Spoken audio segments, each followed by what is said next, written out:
What is the startup's unique value proposition? Why are these guys the only people in the world that can build this idea right now?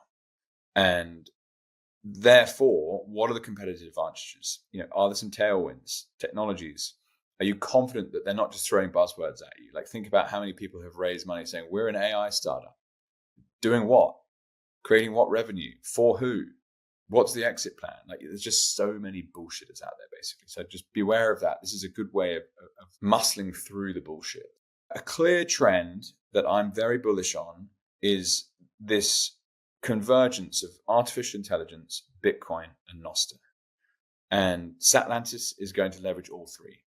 And in my view, they're the first startup I've seen that is actually investable based on those three being combined. And it's combined with then a very specific avatar. Now, in the past, it wasn't even possible to build upon these three technologies. So in some ways, it's like a first mover advantage in that sense. Or there's very few companies that are actually doing this right now. And just some insights from my own perspective, like the way that you can move from Nostr client to Nostr client, take your followers, your data, your proof of work social graph. This is like an unbelievable light bulb moment. And, you take your Instagram followers to TikTok, to YouTube. It's just wild, right? And what Alex was really clear on and helped me solidify for the first time, which is like with Bitcoins is just a one of a kind.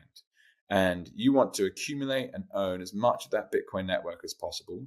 And all the value that a society generates is going to flow into the best form of money. And that's why I'm so bullish on Bitcoin long term, because it's almost like a metric on human productivity and sound money. The case with Nostr is actually no one's going to own the Nostr protocol in the same way that you can own a piece of the Bitcoin protocol. And it's actually going to be the companies that are built on top of Nostr where the value is generated. So once again, we're back to a more traditional investment lens where it's like, okay, there's a team of people with a management team, with a business plan, with a set of customers. They have equity in their business that they may or may not choose to sell. And if you buy equity in breakout businesses, then happy days. So that's what this is again here. So, another couple of good points, right, is that Nostr means there's all this activity on the Nostr protocol every single day, and how you filter that Nostr activity is up to you.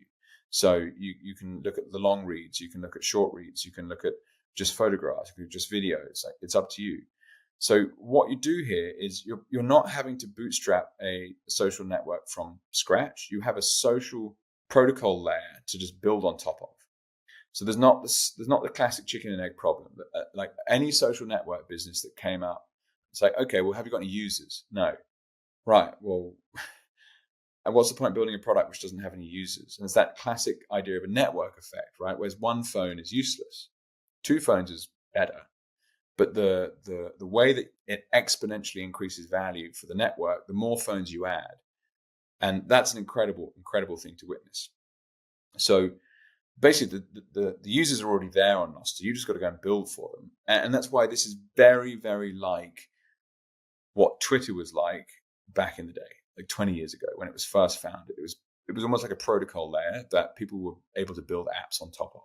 And that's kind of what Nostr is. And I reckon that's one of the reasons that Jack Dorsey is so bullish on it. In summary, the unique value proposition is that there's a series of technologies that haven't been able to be blended together before that can be leveraged and they can be used to build products for people in a very specific niche that hasn't been tried before.